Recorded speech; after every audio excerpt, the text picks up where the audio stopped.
பழனி, ஐயா, கிழக்க இருந்துதான். சரிங்கய்யா. கடவுளே, கடவுளே காப்பாத்துப்பா.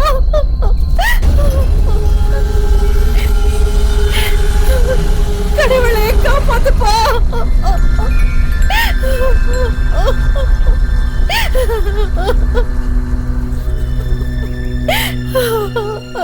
ஐயா காப்பாத்துங்க ஐயா.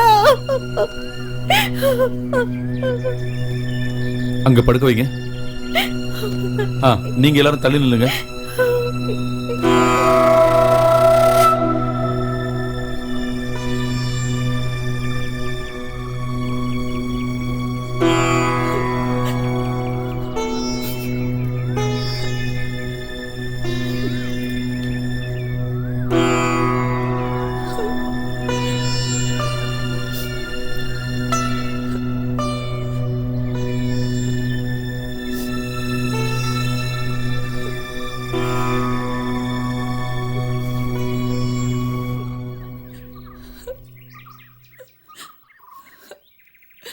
விஷப்பாம்பு தான், அதுல சந்தேகமே இல்லை.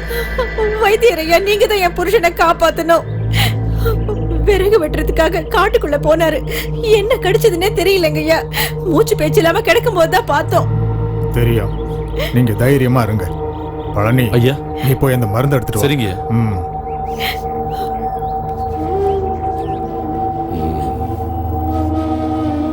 கொடூர விஷம்தான் இது, நாகப்பாம்பு தான். எனக்கு அதுல எந்த சந்தேகமும் இல்லை. முயற்சி பண்ணி பார்க்கலாம். வைத்தியரையா, கொடூர விஷமுள்ள பாம்புகள் வாழ்ற இடம் தான் அது. கொஞ்சம் தாமதமா கொண்டு வந்திருந்தா இவனை எதுவும் பண்ணியிருக்க முடியாது. ஓம் சிவ ஓம் ஸ்வாஹா, ஓம் சிவ ஓம் ஸ்வாஹா. இதை அவரை குடிக்க வை. சரிங்க. கடவுளே,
யாரு யாரு நீங்க? சத்தம் போடாம இரு. நான் தான் பழனி. விஷத்தை கொடுத்துட்டாங்கன்னு போலீஸ் தேடிட்டு இருக்காங்க. நீ என்ன எங்கேயாவது போலீஸ்ல காட்டு கொடுத்துருவேன்னு தான் பயந்துட்டே இருந்த. வைத்தியசாலையில வேலை செஞ்சுட்டு இருந்ததுனால போலீஸ் என்னை தேடிட்டு இருக்காங்க. நான் இந்த ஊரை விட்டு போறதுக்கு முன்னால உன்னை பார்க்கலான்னு தோணுச்சு. அதுக்காக மட்டும் தான் இங்க வந்தேன். எனக்கு எனக்கு ரொம்ப பயமா இருக்கு. நான் சொல்றத கேட்டீனா உன் புருஷனை கொண்டு அந்த வைத்தியரை பழி வாங்குறதுக்கு நான் உனக்கு உதவி செய்யறேன்.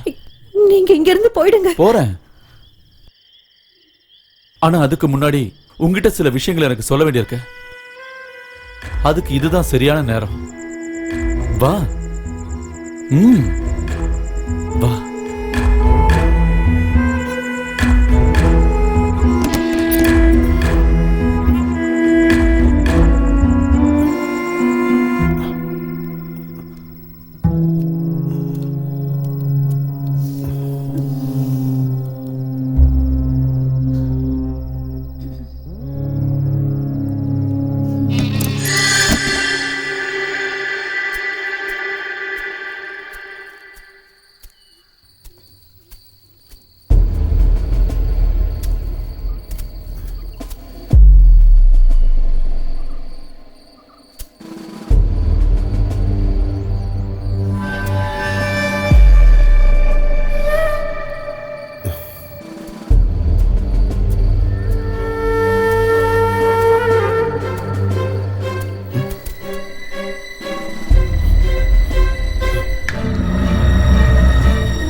கூட இருந்தே குழி தோண்டிட்டல, எல்லாத்தையும் செஞ்சுட்டு இந்த ஊரை விட்டு போயிடலாம் நினைச்சல. வேண்டாம் பாண்டியா, கூடவே இருந்து எட்டப்ப வேலை பாத்துட்டல. பாண்டியா வேண்டாம் சொன்னேன்.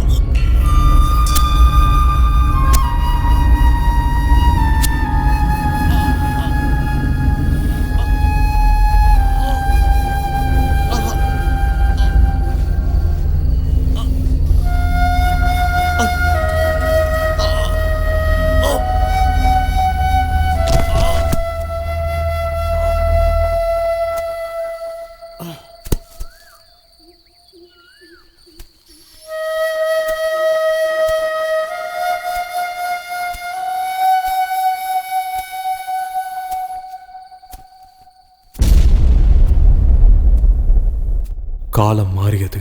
வருடங்கள் பல சென்றன.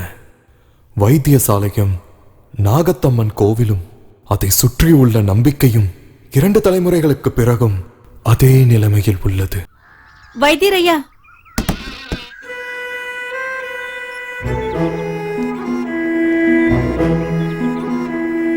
என்ன மருந்து தீந்து போச்சுன்னா வந்து வாங்கிக்கோன்னு வைத்தியரையா சொன்னாருங்கய்யா. இங்கே வந்துடுறேன்.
வைத்தியரையா உன் புருஷனுக்காக பிரத்யேகமா செஞ்சு வச்ச மருந்து தான் இது.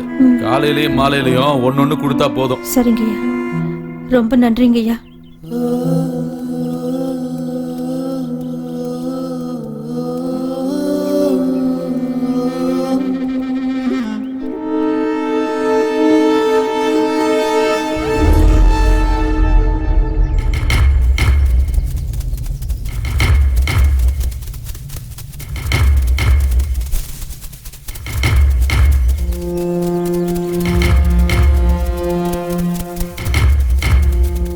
ஐயோ கடவுளே, என்னை விட்டு போயிட்டாரு. ஐயோ ஐயோ, என்னை விட்டு போயிட்டாரு. ஐயோ ஐயோ கடவுளே, ஐயோ எப்படி நான் அதைய விட்டுட்டு போயிட்டாரு.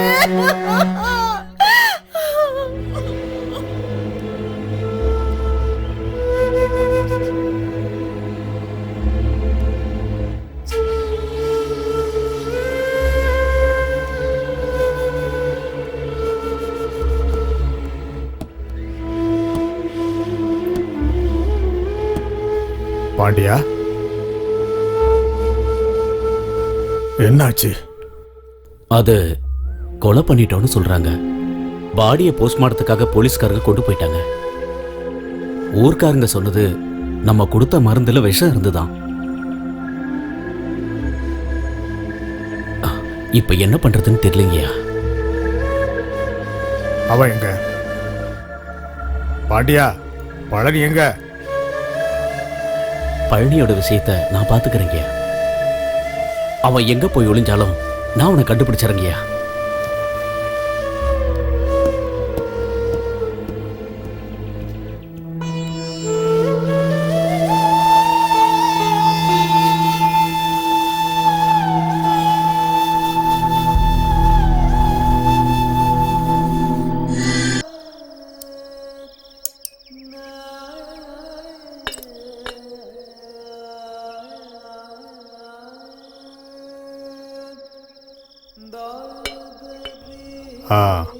அந்தி பொழுதாகியும் நீ வராததால இன்னைக்கு நீ வரமாட்டேன்னு நான் மனசுக்குள்ள இப்பதான் நினைச்சேன். பயணம்லாம் எப்படி இருந்துச்சு? அந்த பழனியாண்டவர் புண்ணியத்துல போன காரியம் எல்லாமே நல்லபடியா நடந்துச்சு. டெலிகிராம் கையில கிடைக்கும் போது ஜொரோன்னு மட்டும் தான் எழுதி இருந்தது. போய் பார்க்கும்போது தலைவரோட பொண்டாட்டி கொஞ்சம் கவலைக்கிடமா தான் இருந்தாங்க. மருந்து கொடுத்ததுக்கு அப்புறம் நல்ல மாற்றம் தான். பத்தியம் பாத்துக்கங்கன்னு நான் அவங்க கிட்ட சொல்லிட்டேன். அது ரொம்ப நல்லதா போச்சு. நான் வர நேரத்துல கொஞ்சம் பணம் கொடுத்தாங்க, தரட்டுங்களா? வேண்டாம், அது உன்கிட்டயே இருக்கட்டும். நாம இந்த ஊர்ல ஆரம்பிச்ச நம்ம நாட்டு வைத்தியம் இன்னைக்கு புதுக்கோட்டை ராஜா வரைக்கும் தெரிஞ்சிருக்கு. எல்லாம் கடவுளோட புண்ணியம், வேற என்ன சொல்ல. ஆஸ்பத்திரி ஆரம்பிக்கிற விஷயம் மந்திரி என்கிட்டயும் சொன்னாரு. நமக்கு என்ன உதவி வேணாலும் செஞ்சு தரேன்னு என்கிட்ட வாக்கு கொடுத்திருக்காரு.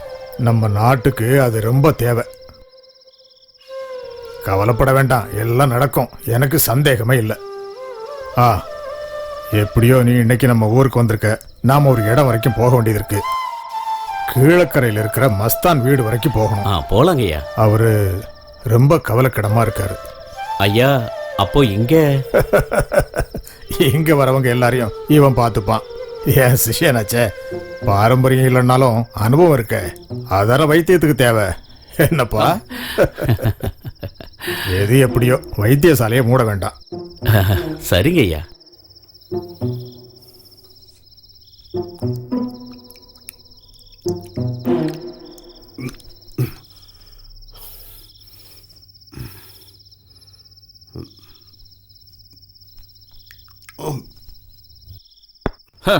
அவெல்லாம் ஒரு வைத்தியன். இந்த பழனிக்கு எவன் ஒத்தாசையும் தேவை இல்லடி. கால் காசுக்கு வழி இருந்திருந்தா ஒரு வைத்தியசாலையை நானும் ஆரம்பிச்சிருப்பேன். நானும் கண்டிப்பா பேரலாவண்டி. அவங்களுக்கு தெரிஞ்ச எல்லா வித்தையும் எனக்கும் தெரியும். நீங்க இந்த மாதிரி பேசுறதெல்லாம் தப்பு. அவங்க நமக்கு எவ்வளவோ செஞ்சிருக்காங்க, அதை மறந்துட்டு பேசக்கூடாது. சும்மா ஒண்ணும் இல்ல, எவ்வளவு வேலை செஞ்சிருக்கோம். இனிமே நான் எந்த நன்றியும் காட்ட போறது இல்ல. இப்படியே இருந்தோண்டு போய் காலம் பூரா நம்ம அடிமையா இருக்க வேண்டியதுதான், வேற வழியே இல்ல. அவங்களுக்கு அடிமையா இருந்து அவங்க சொல்ற எல்லா வேலையும் செஞ்சுட்டு இங்கே இருக்கிறதுக்கு இனிமே இந்த பழனியால எப்பவுமே முடியாது. நான் வேலை செஞ்சு இன்னொருத்தன் சம்பாதிக்கிறதுக்கு இனிமே நான் விட மாட்டேன். எவன் எக்கேடு கெட்டு போனாலும் எனக்கு பிரச்சனை இல்லை. ஆனா நான் ஜெயிச்சே ஆகணும்.